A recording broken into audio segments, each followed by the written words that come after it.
Picture this. You're 22 years old. You've got 80,000 people screaming your name one week and booing you the next. You're making millions, but every throw could be your last chance to prove you belong. On 3rd and goal. Touchdown! Bryce Young to Tommy Tremble. Low snap. Williams fields it to the end zone. Touchdown! Welcome to life as a young NFL quarterback in 2025. Right now, there are 4 quarterbacks who go to bed every night knowing that this season isn't just about football, it's about their entire future. One bad year, and they could go from franchise savior to cautionary tale faster than you can say draft bust. These aren't just games on their schedule, they're career-defining moments, and the pressure, it's suffocating. The NFL has never been less patient with young quarterbacks. In today's league, you get maybe 2 seasons to prove you're worth the investment before the vultures start circling. The media, the fans, the front office, everyone's watching, everyone's judging, and everyone's ready to move on to the next shiny prospect. Today, we are breaking down 4 quarterbacks who are walking into 2025 carrying the weight of their franchises on their shoulders. Each one has a different story, but they all share one thing. This season will either make them superstars or send them packing. The clock is ticking. Let's see who's gonna beat it. Caleb Williams, Chicago Bears. Williams play fake. Now throws wide open. It's DJ Moore, the former Carolina Panther. The problem for Caleb Williams isn't that his numbers were terrible. It's that they weren't great enough for the number 1 overall pick.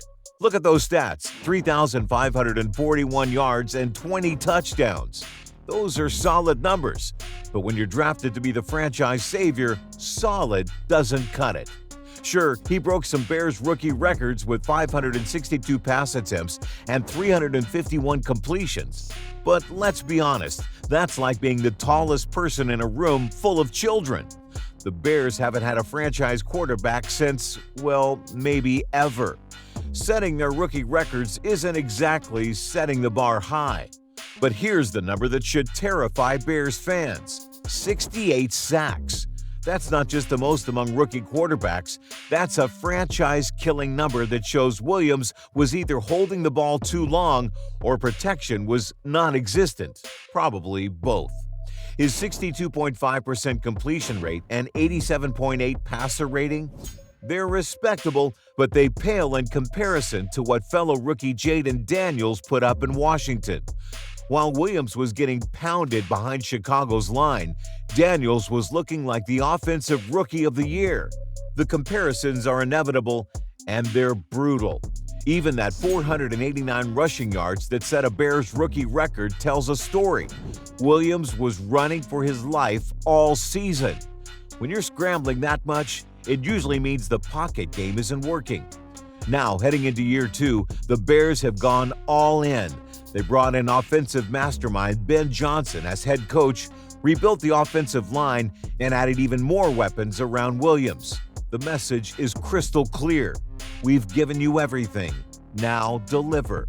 If Williams doesn't take a massive leap forward from those 2024 numbers, the bust label will be impossible to shake. Chicago fans have waited decades for a real quarterback, and their patience is already wearing thin. Bryce Young, Carolina Panthers. Young to the middle. Pass is caught. Bryce Young's numbers tell the ultimate tale of inconsistency.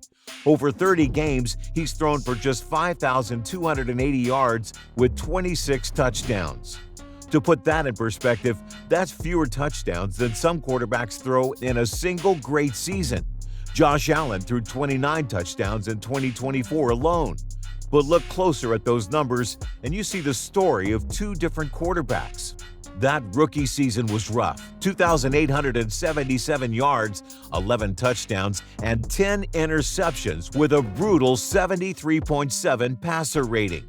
Those are the numbers of a quarterback who looked overwhelmed by the speed of the NFL. Then came 2024. and the numbers started telling a different story.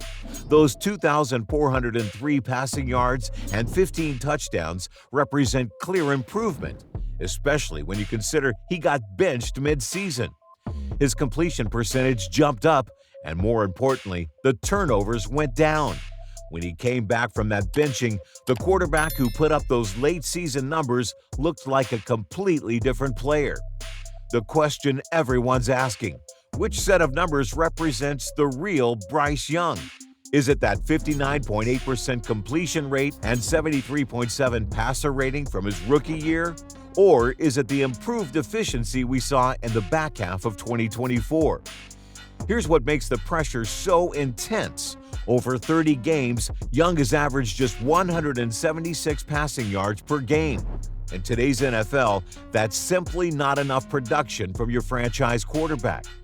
The Panthers have invested heavily this offseason, adding weapons like Teteroa McMillan, essentially betting that those late 2024 numbers are who Young really is. The scary part? The current coaching staff didn't draft him.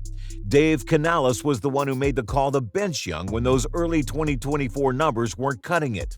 If Young's 2025 stats look more like that 73.7 passer rating from his rookie year than the improved player we saw late last season, Carolina faces a nightmare scenario. Admitting their former number 1 overall pick isn't the answer. Anthony Richardson, Indianapolis Colts. On 1st and 10, pressure's coming. Richardson slips. Now he's airing it out deep down the field for Pierce. Pierce, touchdown! Anthony Richardson's numbers are scary, and not in a good way. In 2 NFL seasons, he's only started 15 games. You can't develop as a quarterback from the training room or the bench, and those numbers prove it. When he was healthy as a rookie, the raw stats weren't terrible. 1,998 yards and 15 touchdowns in 13 games averages out to decent per-game production. But here's the problem. He couldn't stay on the field long enough to build on those numbers. Then came 2024, and the numbers got genuinely concerning.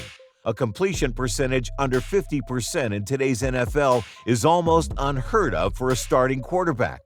To put that in perspective, even struggling veterans like Daniel Jones completed 63% of his passes in his worst seasons. Richardson's accuracy numbers are so bad they're historic for all the wrong reasons. Those 15 total starts across 2 seasons, that's fewer games than most rookies play in their first year alone. You can't learn to read NFL defenses, develop timing with receivers, or master an offensive system when you're consistently dealing with injuries or getting benched for performance. Here's the number that really tells the story: $14 million. That's what the Colts paid Daniel Jones, and you don't shell out that kind of money for a clipboard holder. Jones is there to compete for the starting job. Sources tell me and colleague Tom Pelissero that Daniel Jones is signing with the Indianapolis Colts.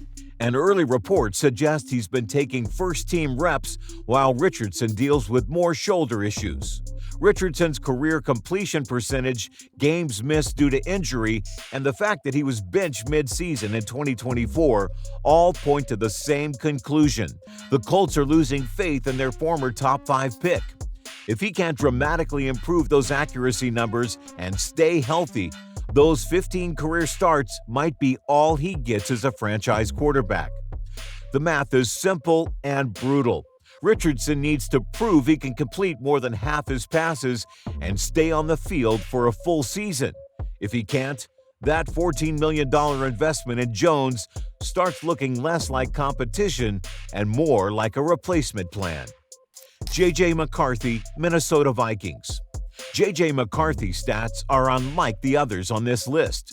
They're all zeros. 0 NFL snaps, 0 NFL completions, 0 NFL touchdowns. And that's exactly what makes the pressure so intense.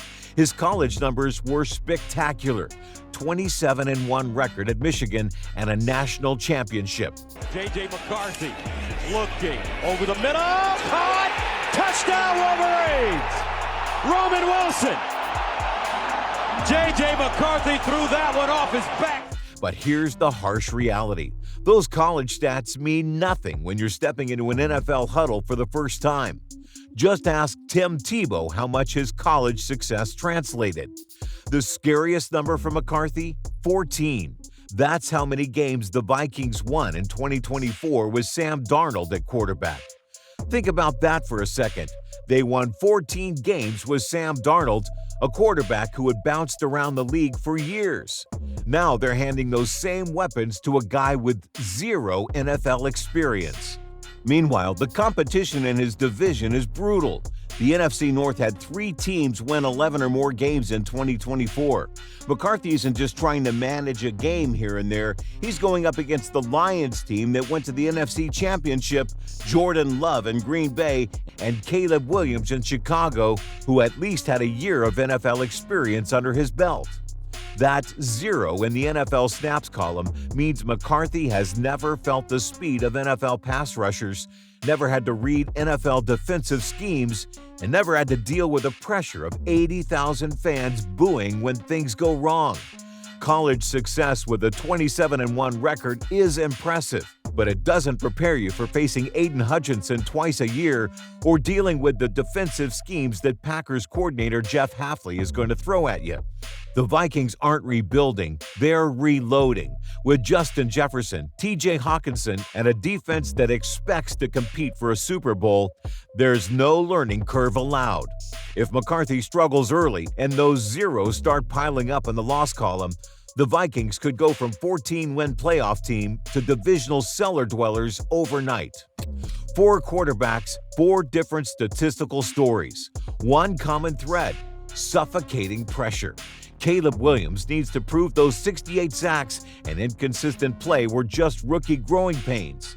Bryce Young has to show that his improved late-season numbers represent who he really is, not that 73.7 passer rating from his rookie year. Anthony Richardson is fighting to prove he can stay healthy and complete more than half his passes. And J.J. McCarthy has to replace all those zeros with winning numbers on a team built to win now. The 2025 season will define these careers. Some will rise to the occasion and put up those numbers their franchises desperately need. Others will crumble under the pressure and become statistical cautionary tales about the unforgiving nature of the NFL. The clock is ticking. The pressure is mounting. And we're about to find out who has what it takes to put up franchise quarterback numbers when it matters most. But now I want to hear from you. Who do you think is under the most pressure heading into 2025? Which one of these quarterbacks do you think will have the statistical breakout their team needs? And who might put up the numbers that get them benched? Drop your predictions in the comments below. I read every single one. And if this statistical breakdown gets you hyped for the 2025 season, smash that like button and subscribe for more NFL analysis all year long. The season's gonna be wild, and you won't want to miss a second of it.